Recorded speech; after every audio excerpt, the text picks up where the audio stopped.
Hello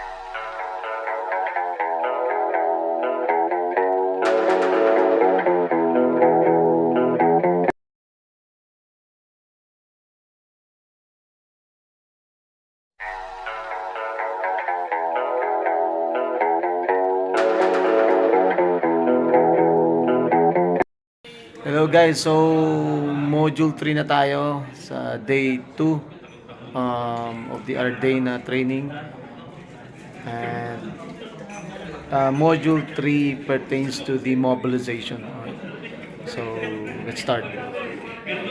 Activation, and post-activation. Yan po siya.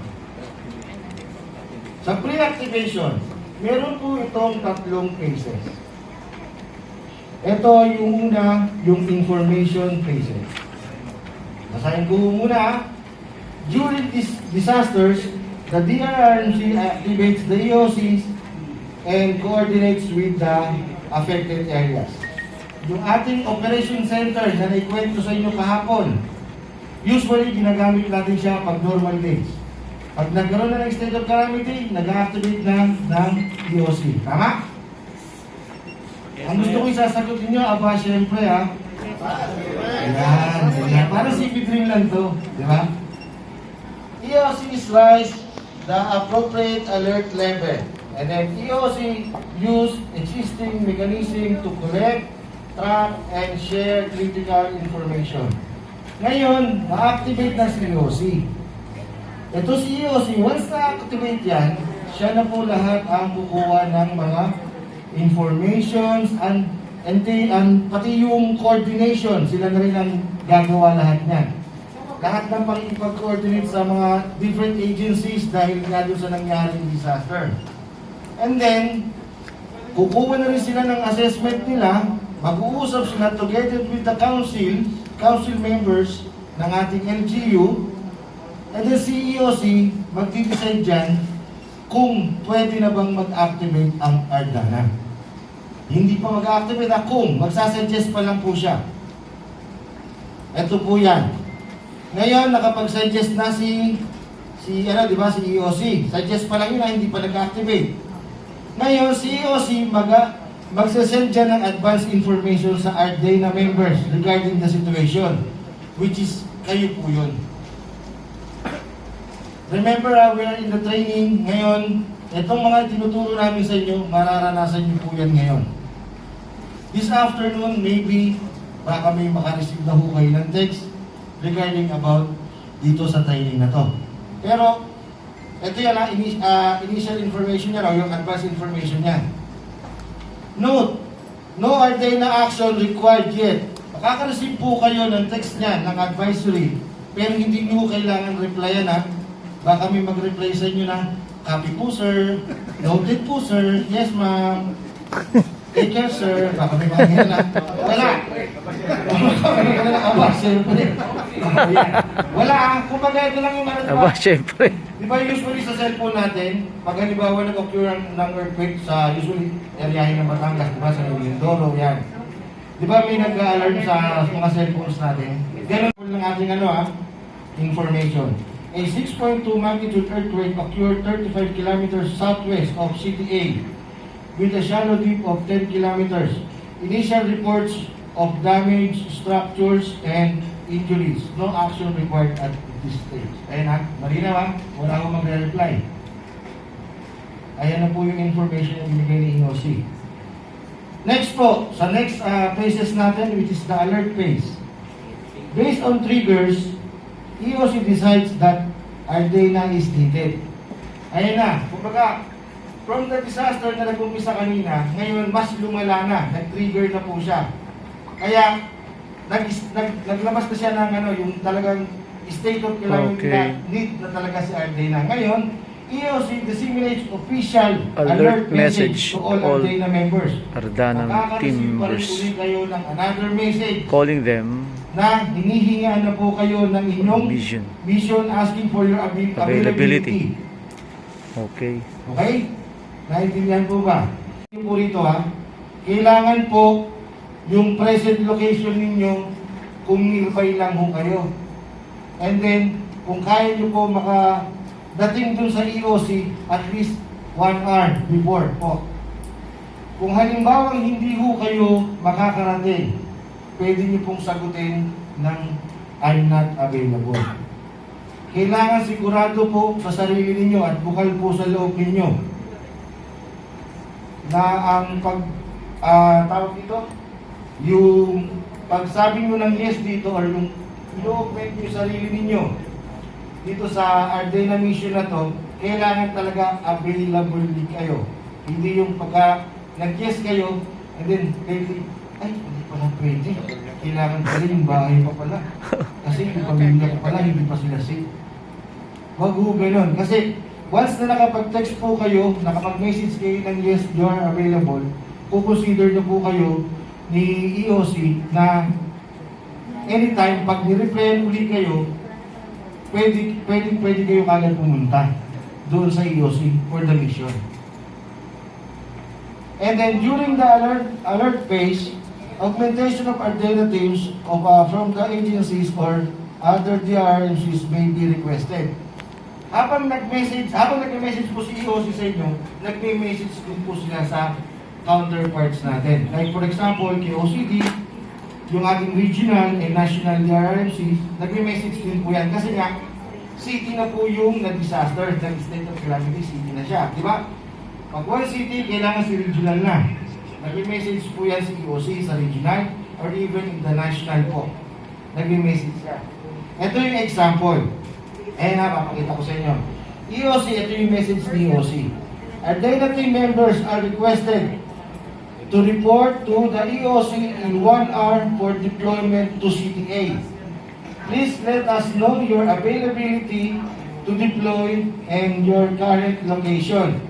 Mamaya magsasagot kayo ng yes, tapos ang exact current location nyo is nasa MOA kayo. Tapos ang area ng pagkatrabahuhan nyo is nasa Quezon City. Do you think makakarating ba kayo within 1 hour? Kasi, ano siya, earthquake yan. Di ba? Base doon sa mga trainings natin from the earthquake, back down lahat ng area. Ibig sabihin, walang transportation. Hindi kayo makakarating at least 1 hour. Di ba dapat nearby po tayo sa ating area? Kung halimbawa tayo ay magkikipag-augment talaga kay Ardena. Kung kayo, neto, ay automatic kayo na po ay agad-agad na ma-deploy. Hindi porket na-text kayo EOC evaluates the members who confirm availability and designates a team leader. Usually, yesterday, sino ang team leader na nilalagay? DRRMO. Sino ang nilalagay na team leader? Ay kwento yung kahapon. DRRMO. Ano po? OCD, OCD. Si Sir lang kausap ko. Sir, ito kausap na lang tayo. Ang dami nila, hindi sila sumasagot. Di ba, nakwento yan kahapon? Na usually talaga si OCD ang nilalagay as a team leader. EOC and team leader assemble the best team members based on availability and relevance of expertise on the situation. Hindi porket na-text kayo, ay kayo na kagad ang mapipili. Isineselect po niyan. For example, kayo po rito ay 50. Next kayong lahat, ang nag-available lang po ay 20. Sila lang po yung nag-yes, 20. Yung 20 po na yon, hindi po agad-agad sila masasalang. I-check pa po nila, titignan nila kung sino yung 20 tao na yon. Kagaya po ng na-experience ni Sir Michael Mangarin, yung isa nating instructor. Siya po ay nakapag-experience na mismong Ardena mission. Napadala po siya sa Aurora Province ng 3 days. Ganito rin po ang nangyari. The-next po siya, pero syempre, as a DRI member, kailangan mo ipaalam yan sa iyong superior o sa iyong department head. And then pag naging okay yan, saka ka mag-reply ng okay. Pag binasbasan ka ng go ka, saka ka mag-go. Pero pag halimbawa hindi ka pa pwedeng mag-go. Kasi kailangan pa rin yan. Kumbaga office ano pa rin yan. Dahil dinadala niyo yung pangalan ng opisina ninyo. Lalo na sa DRM. No? Dito po, chinecheck yan kung halimbawa yung skills ninyo ay naangkop ba sa ganito or may experience na ba kayo sa ganitong galawan na mas madali, mas mabilis natin makukuha yung ating goal. Kaya yung 20 na yun, ini-screen pa po yun. Ayan na. Ayan na. The Argentina team members stand by for further notice until the official team has been decided. Ayan, naka-standby pa rin po kayo. Pero yung 20 na kinukwento ko po, habang nakapag-text po kayo ng yes, you are available and willing to deploy dun sa sinasabing Argentina mission, siguro habang nag-aantay po kayo, maybe nagpaayos na po kayo ng inyong mga gamit. Just in case na mag-reply ulit sila sa inyo na kailangan na kayong pumunta ng EOC within an hour for the official briefing, makakapuslit ka agad kayo at makakatakbo. Hindi yung pagka-reply pa lang, tsaka kayo gagalaw, ma-waste nyo po yung 1 hour. No? Dito, nagseselect na sila siguro, base sa diskarte ng EOC at ng team leader, from 10 na nag-yes, baka 10 lang po talaga yung tumakbo. Ito yung mga available, yung na-mention ko sa iyo kanina, ito yung not available. Wala akong problema dyan. In reality po kasi talaga, syempre, family first. Kahit pulis yan, kahit GMP yan, kahit BFP yan, even the DRRMOs. Nagpakamartir sila, nagkakaguhuan na, at hindi pa rin sila umalis doon sa kulungan. Maybe yung sentence nila mawala at maging malaya sila. Tama ba ako, sir? Sino ba yung BJMP dito? Kaya sir, tama ba ako doon, sir? Nakakwento ako minsan kayo sa atin. Yun yung mga... Talaga magpapakamatay ka nga lang talaga. Kasi sa kagustuhan mo mawala yung intention mo, hindi ka na lalabas. Hanggat nagkakaguhuan na, bumabagsak na yung mga debris, andun ka pa rin sa kulungan, kahit magagawa siguro ng parang next po tayo. Ito na sa activation and dispatch. EOC sends a message to the selected Argentina members. Ayan na. Si EOC ang magsasend yan dun sa 10, halimbawa 10 or 7 na napili nila. The Argentina team members report to the EOC for the briefing. Doon na sila tatakbo sa EOC, at least 1 hour dapat, or before 1 hour kailangan makarating sila sa EOC dahil mag-briefing na yan, and then after that, puproceed na kagad yan sa area na sinasabi na dami. Ayun o. The Argentina team proceeds to the target sites and commences Argentina. Ayan, start na kagad. Di ba? Kasi kailangan mo talaga rapid. Kaya nga nandun yung word na rapid. Mabilis sa action po tayo na dapat balance ni yung isa. Speed versus ano? Accuracy. Di ba? Ayan. EOC constantly monitors the situation at the impacted area. Si EOC, habang ang Argentina team members natin, o ang Argentina team natin ay nasa baba or nasa ground, si EOC nakamatayan sa kanila. Dahil kasi anytime or any minute, pag nag-touchdown na sila doon sa ground, di ba, from phase 1 to phase 2, ano yung mismong kailangan? Magsisend ka agad through text yan or even call or message o PM kay EOC. Kaya tutok na tutok yan si EOC sa mga galawan ninyo. Ano yung priority? Bigay ka agad. Send. Send ka agad. Kailangan dito yung mabilisang aksyon. Hindi yung makasabihin, basic na may ibibigay ninyo. At least yung relevant. To the disaster site without receiving the official dispatch message. Ayan. Huwag ho kayong baka sakaling pumunta doon dahil nag-yes kayo, automatic sa isip ninyo, kayo na yung matideploy. Hanggat wala ho kayong official dispatch, hindi ho kayo pwedeng pumunta ron. Dahil hindi rin nila kayo may account as a member of Argentina. Na-text lang po kayo pero hindi ho kayo counted na member ng Argentina pa dahil wala ho kayong officially message ng galing kay EOC. Ito yung example. EOC, you have significant your availability and were selected as a part of Argentina team. Report to EOC at 1200 hours for mission briefing. Ayan na. Yan yung official message. Na i-message ka na kailangan kang pumunta ng EOC para sa briefing at magiging na kagad kung ano yung mga dapat na action ninyo gagawin. Next, post-activation. Sa post-activation, meron na tayong dalawang phases dito. Stand down. If our data is no longer deemed necessary, the EOC sends a stand down message to all our data members. Ngayon, paliwanag ko ulit ha. Yung sa 20 nag-message na yes, you are available. Di ba sinabi ko kanina, 10 lang po yung natanggap.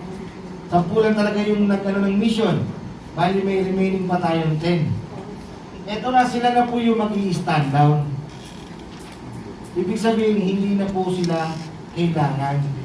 Dahil kasi, na-reach na nung unang team o yung unang napadala yung mission doon na kailangan ni EOC, doon na, sa gumawa ng Aldero. Ayan yung message. You have signified your availability to be deployed to CTA. However, the local responders have signified their capacity to handle the situation. Ayan na.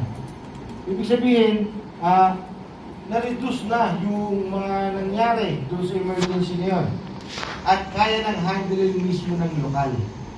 Kaya ngayon, yung mga naka-standby, natin kanina, nasa standby phase, mag-stand down na. EOC notifies the RDINA team on the ground to be officially terminate the mission. Bakit sinasabi ni EOC na terminate na? Na-reach na siguro yung lahat ng pangangailangan, lahat ng needs, nung mga na-affected dun sa CTA. Kaya lahat yan, ibigay na yun, na-address ng team leader. Kaya ngayon, si EOC ay terminate na yung mission ng ating RDINA sa ground. All RDINA team members are hereby directed to terminate the mission. Report back to the EOC to report your assessment findings. Ayan yung pinaka last part. Terminated na ho kayo. Kung halimbawa, nasa grounds kayo, terminate na po yan. Yung event na sinasabi, ayan nga ho, yung ating disaster na DRMOC, ayan. Tapos, is there a need to activate the Aldera team? If yes, magpuproceed tayo doon sa pre-activation, yung binanggit natin. Lahat yun, pinagkukwento ko sa inyo kanina, ito po ang proceedings niyan. Kung no naman, continue monitoring, gathering information. Monitor lang po si EOC. Kung hindi lumakas. Biglang lumakas or triggers are present. Lumakas. Kung yes, ito pa rin po yung procedure natin. From A to Z. Kung no, continuous monitoring pa rin. Gathering info. Mga structural natin, hindi ganun kaluma. Tayo ay public servant tsaka GSIS. So lahat tayo ay may benefits na makukuha. Meron tayong may binibigay sa EOC na memorandum tsaka galing sa office order. Legal yun na kayo ay lumabas. Kung may mangyari man kayo sa labas, yung office order lang ay papakita nyo, kayo ay tinayagan ng opisina nyo na lumabas. Okay po. Yes, with the three processes, namely pre-activation, activation, and post-activation. Pre-activation consists of information, alert, and standby. Activation message signifies that he or she was officially selected as the part of the RDINA team. Either reports to the EOC for the briefing or process 2. Lahat siya na-discuss ko ba? Post-activation consists of stand-down, Post-activation consists of termination stand-down phase. and termination phase. Module objectives. Upon completion of this module, the participants must be able to discuss the following processes in the mobilization of our data team. Identify I know by components discuss, of Pre-activation. Yung ating pre-activation. Discuss activation. Activation ng ating post. Dispatch scenario. Learning insights. John Saan papasok po? Kasich. Great power has to have the discipline. Great power has to have the discipline, not only to grow where necessary, but to know when not to grow. John Kasich. Yan. Pwedeng mag-do, ha? Huwag yung salang ng salang, para sikat, no? Huwag ganun. No? Barat ng barat, para sikat, huwag ganun. No? Diba? At least kahit pa paano. Necessary to know when not to go. Alam niyo po. Okay? With that po, ako po'y napa... Come on, shake your body, baby, do that conga, conga, conga. Parting lang tayo para yung mga tanong natin na hindi yun dyan, masasagot naman natin after the module. Okay po? Module 4, Session 1 is data gathering. Session objectives.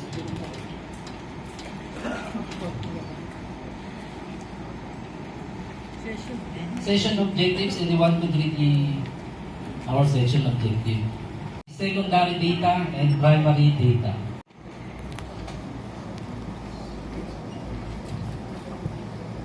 Type of data are data involves the collection of secondary and primary data about disaster damage that serves as the basis for deciding response and relief activity. Type of data, primary data, is data obtained first hand by the investigator to help him or her answer specifically the purpose of or problem at hand. While secondary data, existing data which have been collected by other people for purposes that are not necessarily the same with that of the investigator. The primary data, ito yung mismong nakikita nyo, nakakausap mo yung key informant or yung taong ibinigay ni EOC. Yun yung primary data. While secondary data, ito naman yung nanggaling sa chismis. Ibinigay ng EOC. Media reports. Ano pa ba? Social media. Yan. Hanggat hindi nyo nabe-verify ang data na yun, yun ay secondary data. Okay?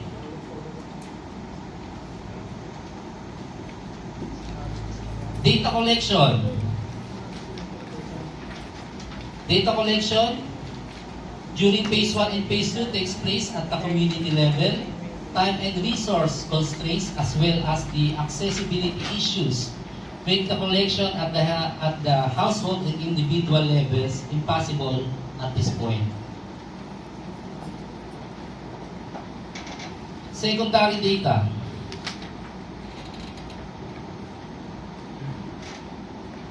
Secondary data, a data collected for a different purpose before, during, and or after the event.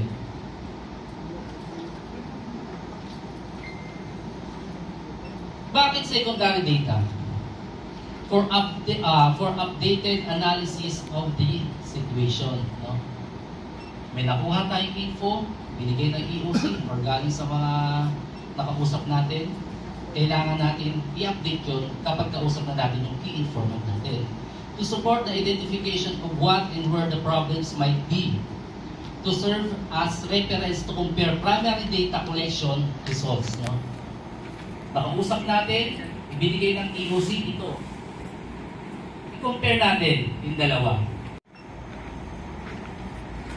To identify the information gaps and determine the most appropriate method to access information, to design the subsequent primary data collection phase and identify which sites to visit.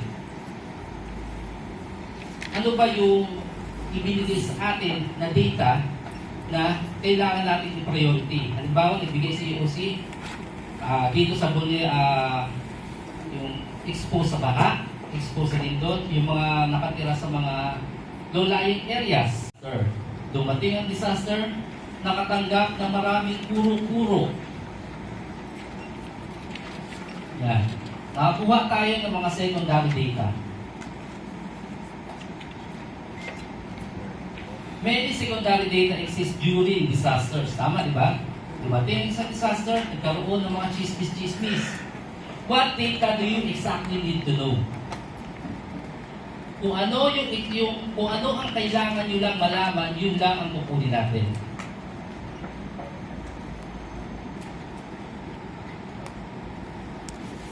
Maraming katanungan kapag nag-mission tayo na kailangan natin masagot.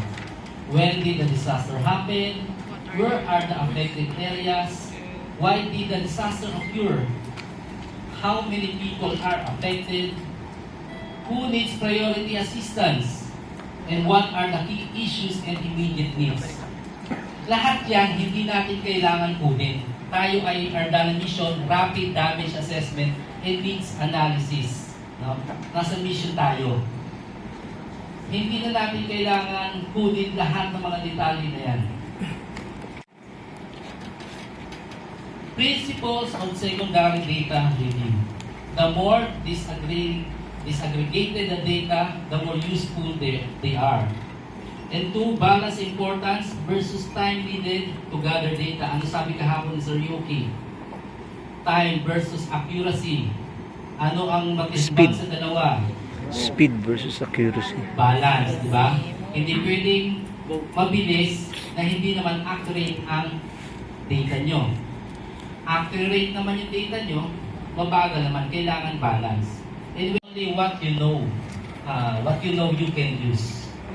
Or provide a clear time frame for data collection and identify priorities.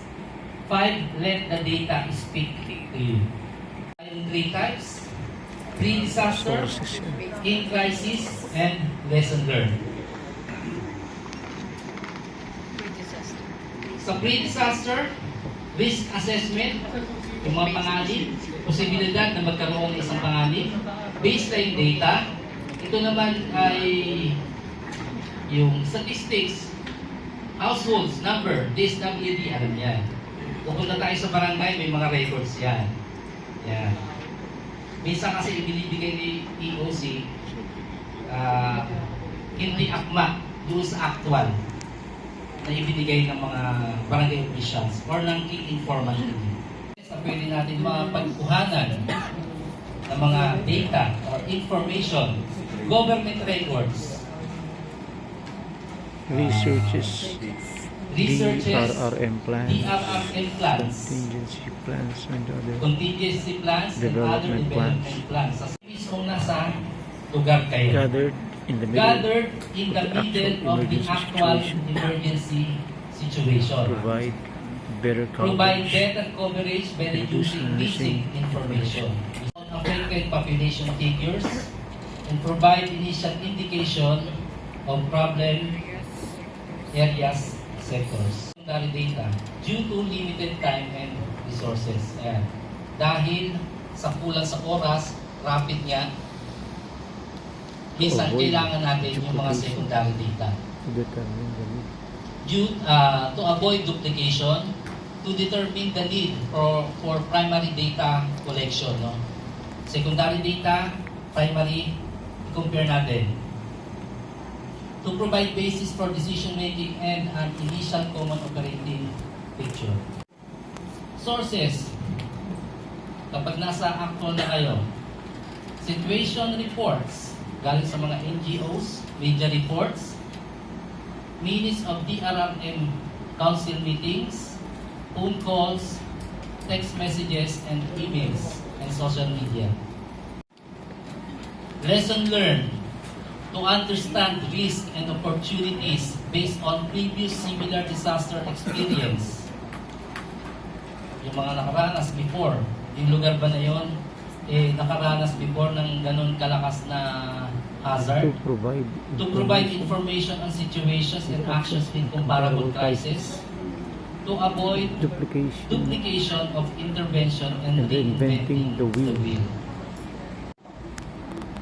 Documentation. Lessons learned, Disasters. ito yung mga sources, documentation of previous disasters, articles about success stories and best practices, government records, researches, Archive. archived DRRM plans, contingency plans, incident action plans, at marami pang iba. Not everything is useful or relevant. Tama? Secondary data may have varying units of measurements different from your requirements. Secondary data may be outdated. And usability. Data integrity refers to consistency and accuracy of data. This will determine if the information collected is usable or not. Is it appropriate level? 3 is disaggregation, provides information on the difference between groups, sectors, and areas. Triangulation possible. This enables decision makers to identify the most affected areas and population groups, sectors, and needing immediate interventions. Number 4 is inconsistencies. Consistency refers to the degree to which assessment can produce the same results on repeated trials. If different measures have the same results. 5 is triangulation. Possible. Triangulation is one way of minimizing bias by comparing data from different sources.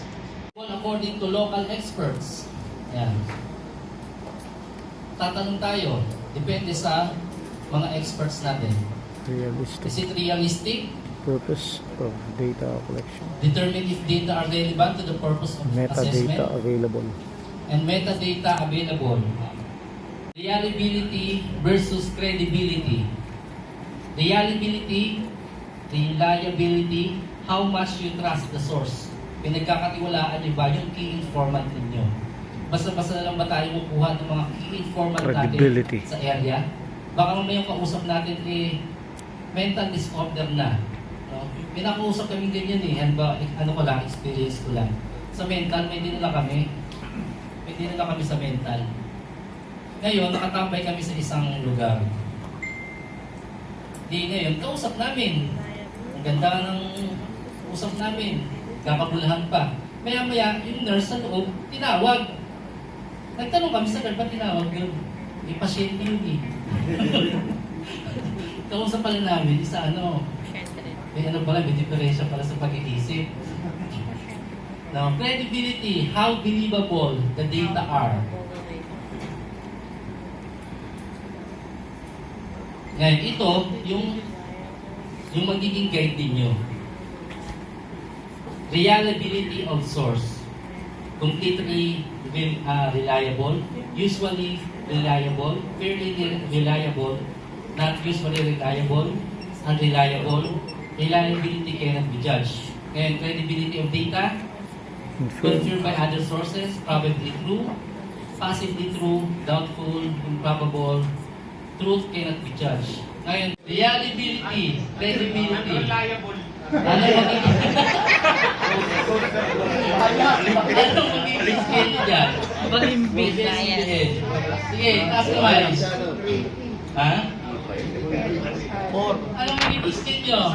ABS-CBN. 4? Reliable daw. Sabihin, hindi siya usually reliable. Ayos na. Parehas na. B3. Yan.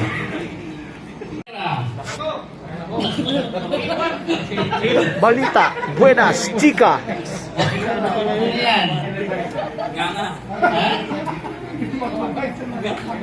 B4?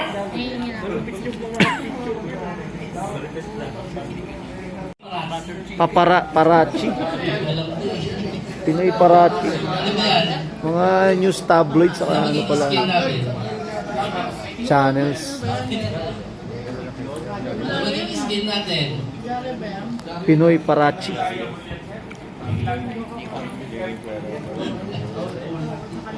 Parang hindi na kilala, no? Kasi ang tawag sa kanila,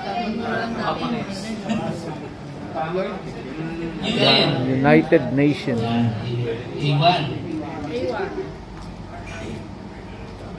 Tumpak Ganun. Civil Society Organization. Tumpak Ganern. Ano?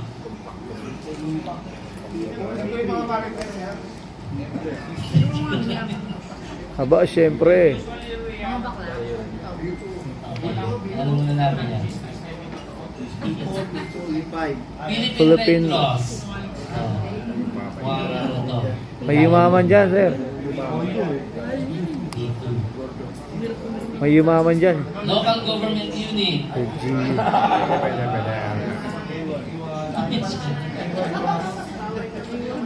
Ayan, DSWD. Yari kayo, pag nagkamali kayo dyan. Iwan yan, iwan.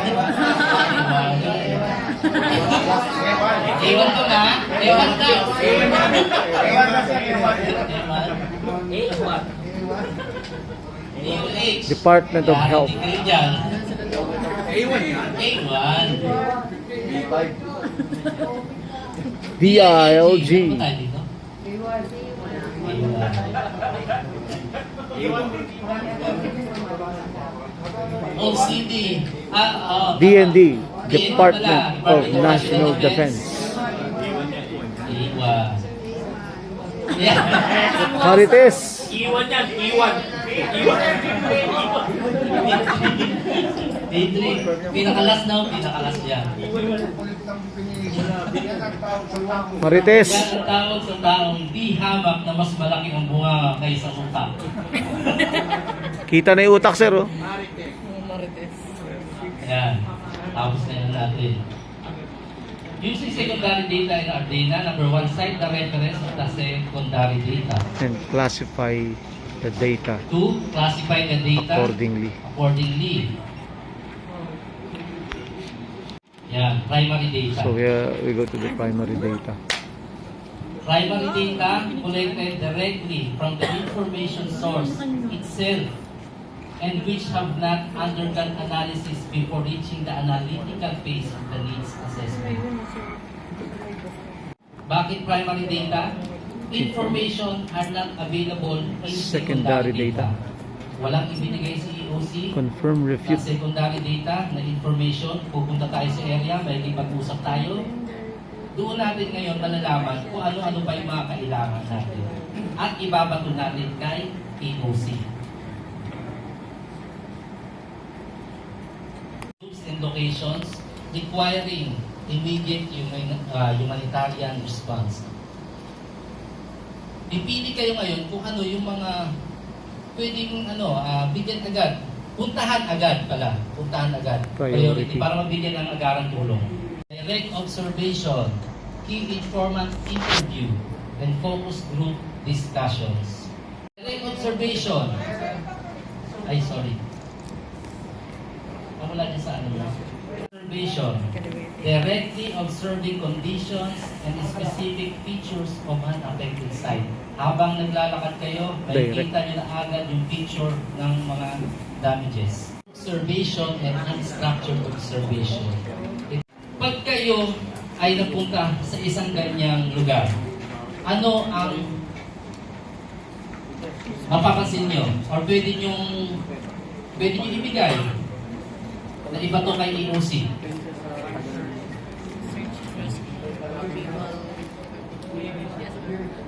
Clearing. Ano pa? Urban search and rescue. Ano pa? Urban, rural. Oh. Clearing pwede. Kasi nga, ito daanan, di ba? Daanan. Ipa-clear muna natin para makapenetrate yung mga rescuer natin. Para malaman nila, makapag-search sila, baka mamaya may mga natrapa dito sa loob ng mga building yan. Okay. Observation. Before the actual assessment, data collectors must be informed of the value of their observations on the ground. Direct observation starts upon initial entry to an assessment site. May nakita tayo na on the ground na pwede natin pagtanungan. Tanungin natin, makikusisa tayo. Tanong tayo doon. Observe with an open mind. Record what was expected and what was not observed. Ask permission when taking photos. Yan. Napaka-importante. Huwag kayong basta-basta kuha ng kuha, lalo na may nakakita sa inyo. Lagi kayong magpapaalam. Baka mamayang kinukuhaan nyo ng picture, kaya nakita kayo ng kamag-anak. Nasa lanta na yon, no? Pwedeng namatayan, tapos kukunan nyo pa. Magpapaalam kayo. Ganyan sa Ardana. Laging magpapaalam. Regularly, discuss observations and initial conclusions with community leaders at the end of assessment. Debrief team members after the assessment process. Yan. Key informant interview. An individual with prior knowledge of the affected community is questioned to gather key information on the impact of the disaster and on priority community needs. Key informants interview. Key informants interview, yung KII. Choose your informant. Choose your informant well. Introduce the team. Hindi yung basta na lang kayo nakipag-usap sa alam nyong hindi ka panipaniwala yung sinasabi niya. Introduce the team and your objectives. Yan. Gawin yung isang maiklit lang. Be sensitive to the time needed to complete the interview. Be alert to non-verbal signs and Be alert to non-verbal signs and give voice behaviors. to vulnerable groups. In time, talking to only one informant. Yan. Substitute direct observation for the KI's answer to a question. Put informant In a compromising situation. Pulis na, nag-interrogate na, wag. Inaharas mo na yung key informant ninyo. Create false expectation about future humanitarian support. Diba? Kahapon sinabi, Monopolize wag niyong bibigyan of the ng informants. yung maling information, kumbaga wag niyong paasahin yung Limit key informant ninyo. information to Sir, informants mamaya, response. andyan na yun, hintayin nyo. Tapos wala naman palang dumarating. Wag kayong magbibitaw ng salitang May ganun eh. Wag niyong paaasahin yung kausap ninyo. Answers by helping an interviewee to respond. No? Parang tinutulungan nyo na sumagot yung, hayaan nyo siyang magsalita. Huwag yung tulungan siyang magsalita para Misleading. malaman nyo yung, ano niya, yung pangangailangan. Ask questions that may endanger people. Do name dropping. Don't do name dropping. Prevent informants to ask questions at the end. Let the translator dominate the discussion. Kaharap na yung mga tao. Hindi lang yung key informants natin. May mga kasama na. A collection method wherein people from similar backgrounds or experiences are gathered to discuss a specific topic of interest. Tips in focus group discussion. Introduce the One is team. introduce the team properly. Kung ano yung pagkaka-introduce Ask ninyo permission to sa sarili document, ninyo record, doon sa key informant. Sa interview. focus group discussion, ganun din. Make the discussion Ask natural. permission to document or record the interview. Make the discussion natural. Harass the informants if they have limited information. Yan. Sympathize. Sympathize with the local situation. Lahat yan sa lagta. Okay, Multiple sympathize. questions. Do not ask multiple questions at the same time. Do not give false And do not give premises. false promises. Divide the task before commencing data collection. Ayan, yung kanina. Yung ginawa niyo kahapon, ito na yun. Interviewing. Operations and planning Planning recorders. recorders. Operation, interviewees, pwede ng team leader, interviewees, then planning, siya yung nag-record lahat. No? Pwede nyo i-divide yung tasking sa mga expert. No? Sa engineer. Relevant technical engineer. expertise. Pwede nyo bigyan siya ng question. The questions. Papunta dun sa key format.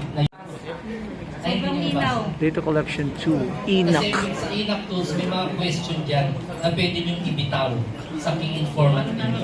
INAC tools. INAC tools. Nung nag-anda na kami sa level 3, ito ang lagi kong bitbit. Yung INAC tools na yan. INAC, Initial Need Assessment Checklist. Initial Need Assessment Checklist. Bumabasa. INAC. Initial Needs Assessment Checklist. It was developed by the European Commission Humanitarian Aid and Civil Protection. Protection.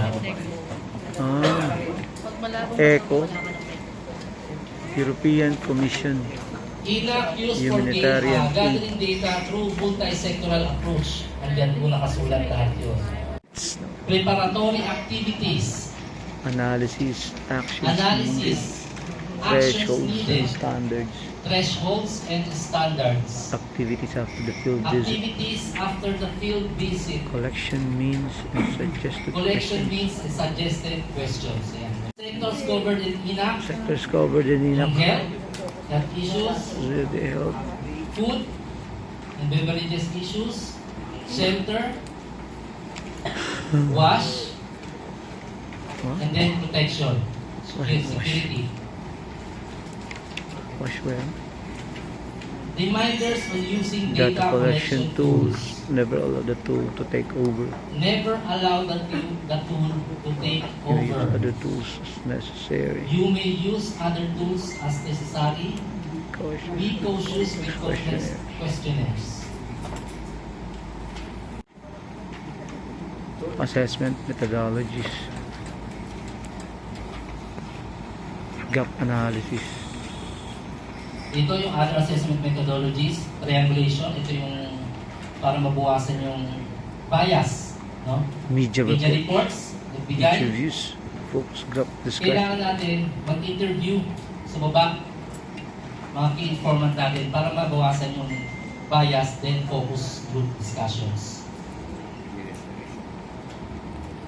Spatial geospatial data, data. Another method for collecting data is through gathering of geospatial data. Geospatial data are primary and secondary data that can be supported by using captured Earth imagery. This can be gathered using drones, GIS, satellite imagery, and other tools. May laptop, may drones, Pagkano vehicle? meron kami sat phones, satellite phones, meron kami GPS,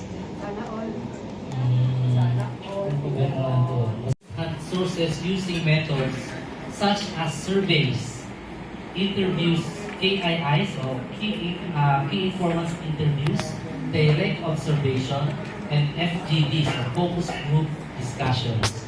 Likewise, secondary data is mainly public, existing information collected from government, statistics, and industry associations. Objectives. Upon completion of the session, the participants will be able to, number one, differentiate primary from secondary data. Na naiintindihan naman siguro sir, no? Primary at secondary explain data. the methods Na in gathering. explain naman. It is a capital Sherlock mistake to Holmes. theorize before one has data. Ano ibig sabihin? correct. Dapat may data ka muna bago ka mag-theorize. Then, gather relevant information first before making any conclusion. Correct. Yan yung ibig sabihin ng Sherlock Holmes. Come on, shake your body, baby, do that conga, conga.